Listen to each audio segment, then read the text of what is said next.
Sorcum trea I poetade, kits a al-edin, ni im I. Welcome to Spirit Box Radio's Community and Advice segment with your temporary host, Sam Enfield.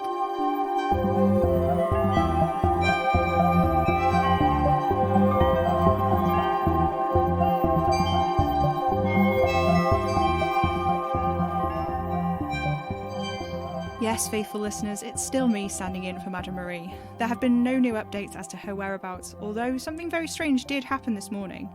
As you know, before Madame Marie disappeared, looking after the PO box was my job here at Spirit Box Radio, and whilst I'm now having to host the show, the job still needs doing, so I collected the letters from the PO box and I thought I'd sit and listen to the channel for a while, see if anyone wants to reach me. And then I got up, and as I was on my way back, the stack of letters I'd left on the desk shifted, as though rustled in a gentle breeze, as though someone had left open a window somewhere and a tiny breath of outside had danced its way in to stir them. But, faithful listeners, there are no windows in the Spirit Box Radio studio. I am absolutely certain of this because the studio is in a basement. Yes, it's most peculiar. There is almost certainly some kind of supernatural cause to this breeze. Madame Marie left out quite a few books on the desk, and I've been flipping through them to see if there's anything that might indicate why there is suddenly some kind of draft in this room that's 6 feet underground. A couple of the tomes I've had to write off right away because they're written in some incomprehensible runes. Well, to me they're incomprehensible. Someone else could clearly comprehend them quite well, as there are an abundance of notes in red ink cluttering up the margins. At first I thought the notes too were written in runes, albeit very different ones, but when I ran a finger over them I realised they'd left an impression in the page to suggest that they are written in biro, and who on earth is writing runes in biro? You'd at least get a fountain pen, surely. Anyhow, once I'd realised this, I caught sight of the notes in one of the broken shards sticking out of Madame Marie's broken hand mirror collection, and some of them were in mirror writing. As you can imagine, that was pretty exciting, and I felt a bit Sherlock Holmes, you know? Only when I actually read the notes, they were not very useful at all, and only served to confuse me even more about the runes they were referring to. Another of the books on the desk was about tarot reading, which I was absolutely delighted to come across. Of course, Madame Marie kept all of her books about the general occult down here in the studio, so I never had a chance to properly look at them. But now I'm getting a real look at this guide to tarot. I'm finding it quite thrilling and informative.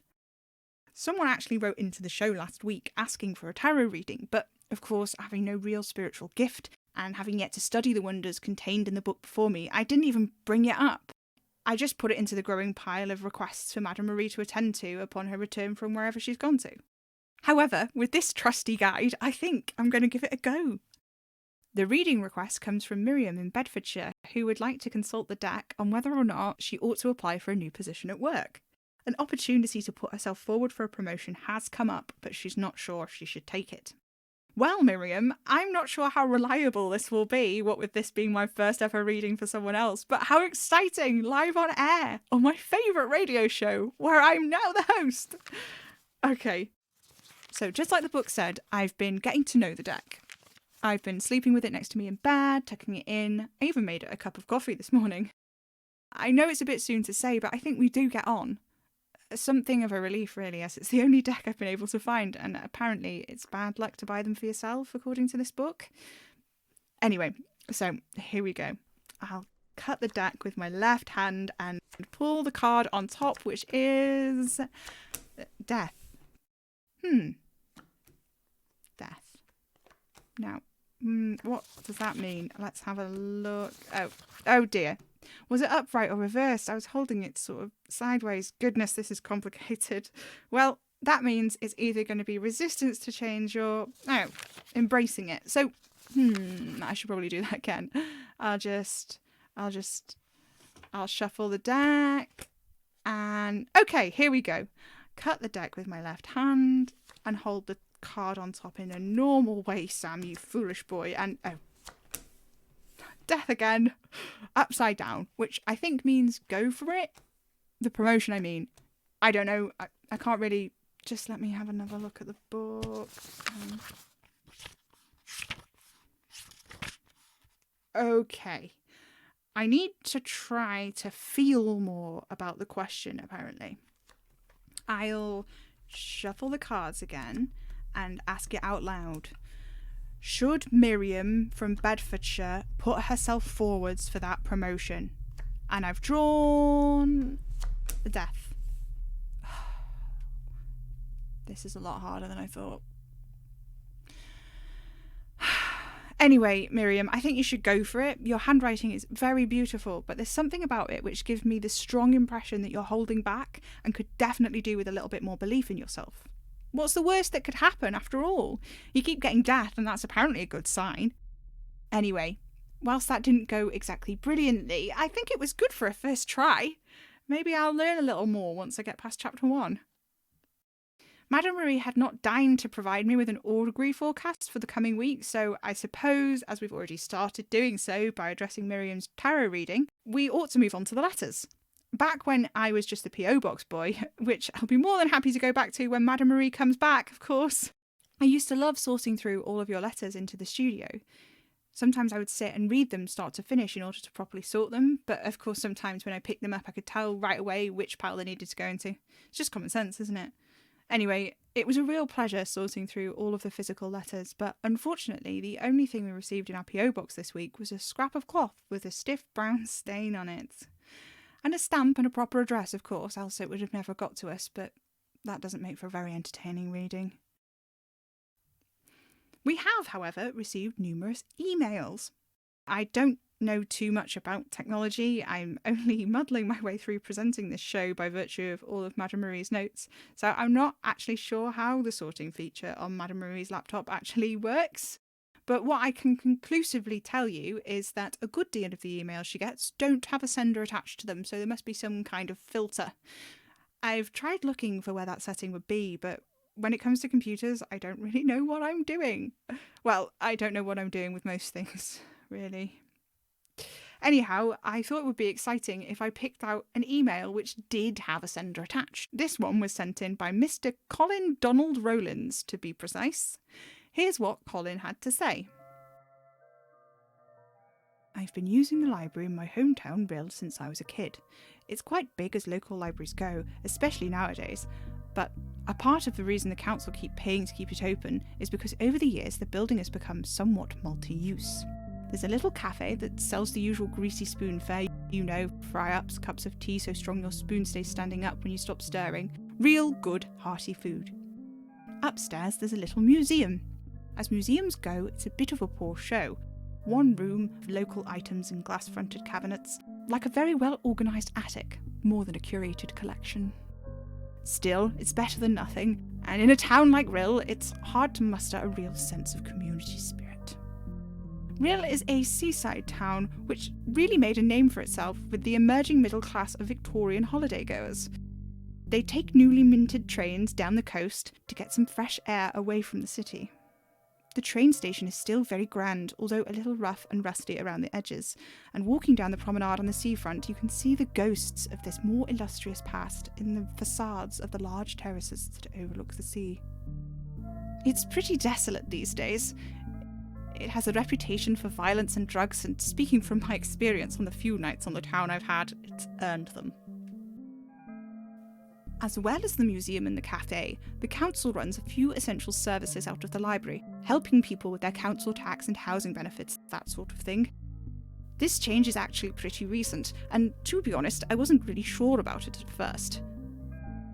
It did change the atmosphere of the place quite significantly, skewing wildly from the parents and young children and the lonely and elderly to a mishmash of the desperate, frustrated, and truly not wanting to be there right now, and the not so savoury.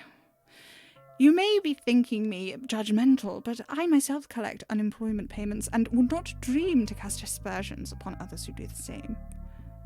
Anyhow, after my initial reservations, I have grown quite fond of the various characters I see coming into the library, and I quite enjoy seeing the regulars come in.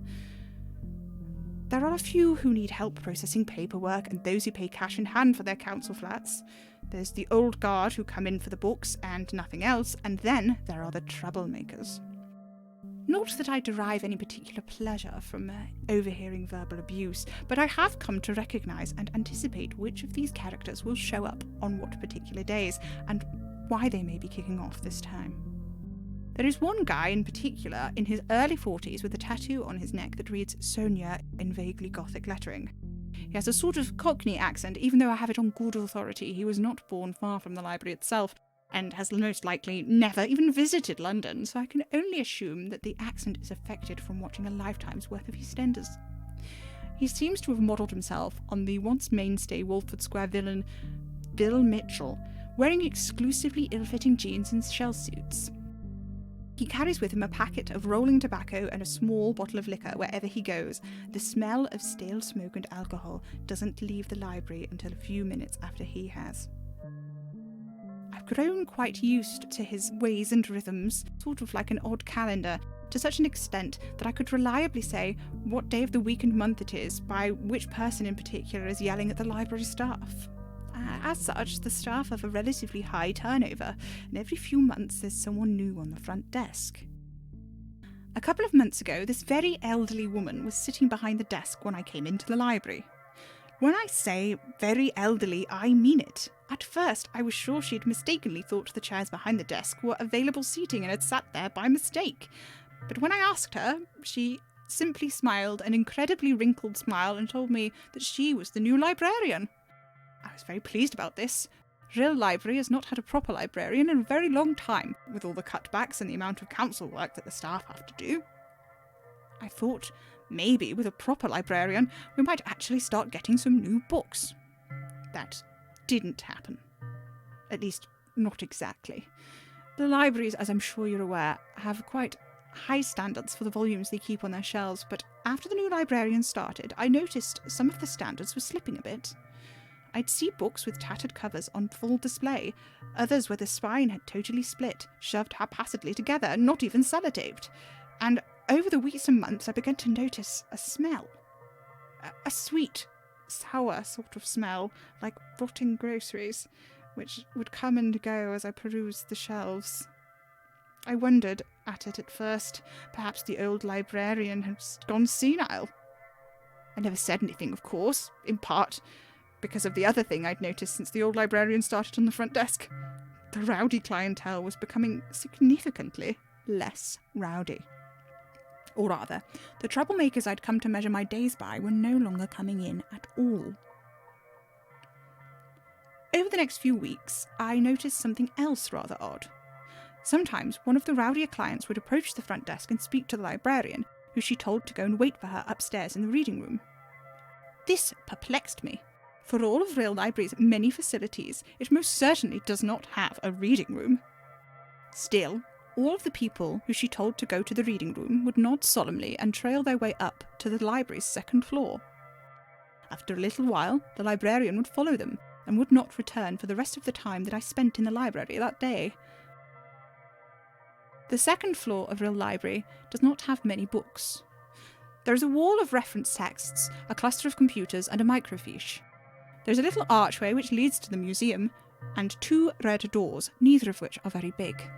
One of the doors leads to the staff room, the other to the office of the librarian, both of which are locked to the public and very clearly labelled. In the museum there is another door to another office, according to the sign on that door, and this door is blue. That's all of the doors that there are on the second floor of Rill Library.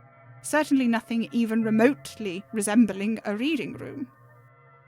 Before the librarian told people to go up to the reading room, she would always type something into the computer at the desk, look at the screen for a long, long time and return to them with something like, "You've never created a library card," or "You owe such and such in late fees." One Tuesday afternoon, Bargain Bin Mitchell came in with his usual complaints about his housing benefit, or that he was due to get more money for something else, and almost as soon as he launched into his tirade, the librarian leaned across the desk and said, "You took out a book some time ago and it was never returned to our shelves." Bargain Bin Mitchell was furious about this, proclaiming he'd never taken out a book in his life. Well, apparently he had, said the librarian. He would have been about 8 years old and the book was about cowboys. "Cowboys?" Bargain Bin Mitchell shouted. "I don't even like cowboys. Are you saying I'm gay?" Huh. At this, the librarian sat back in her chair and said, coolly, "You ought to be quiet. This is a library, after all. Would you perhaps wait for me in the reading room?" Bargain Bin Mitchell's face went bright red. I thought for sure he was going to start shouting the house off, but Despite flapping his mouth open and closed a few times, no sound came out of him. Without another word, he slouched off up the stairs to the second floor.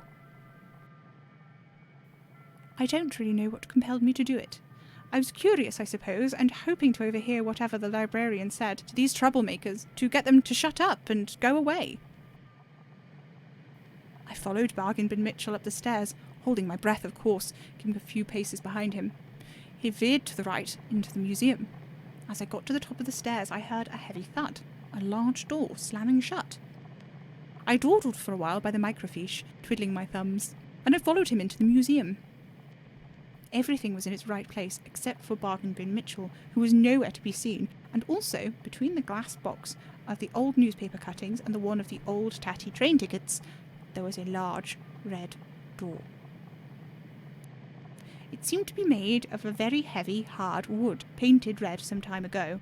The paint was peeling in places, and where it was I could see layers of other paint, all red in various shades.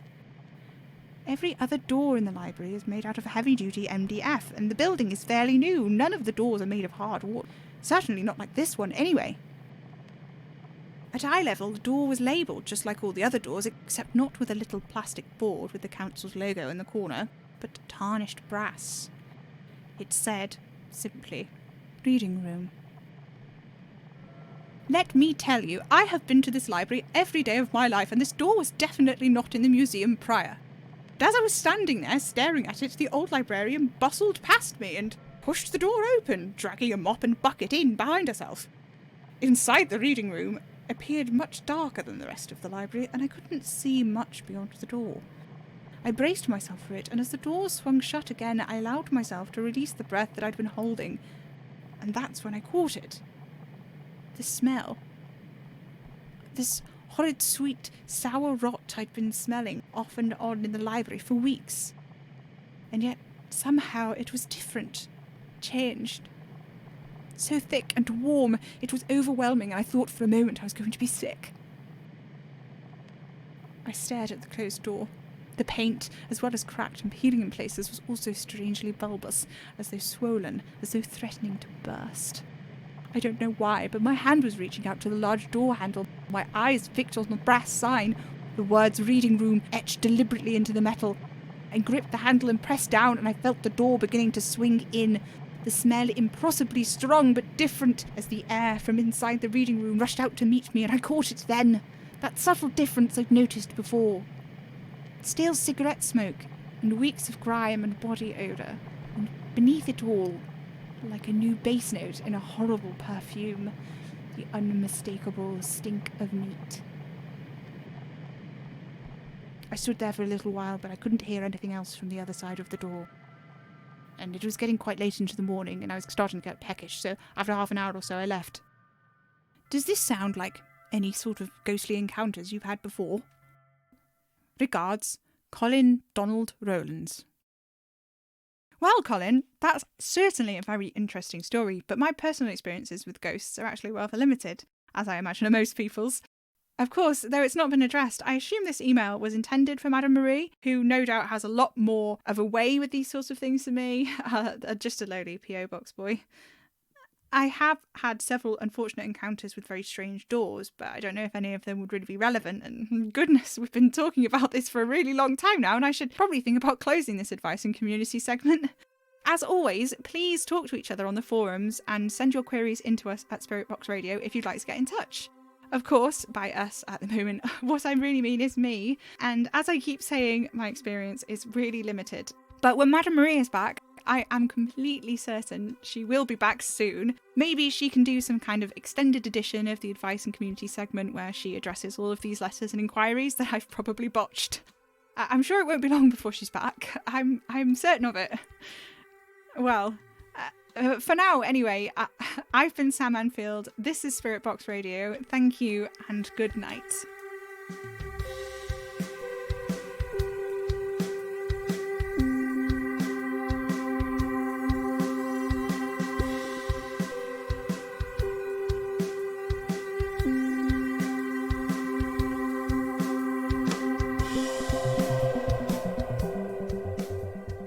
Spirit Box Radio is distributed by Hanging Soul Studios under a Creative Commons Attribution 4.0 international license.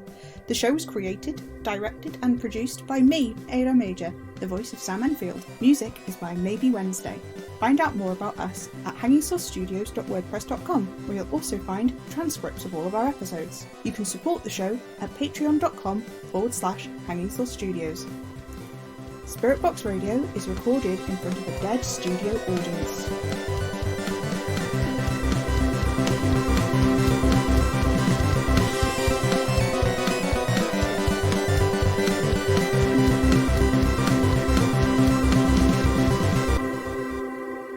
Tune in, get spooky.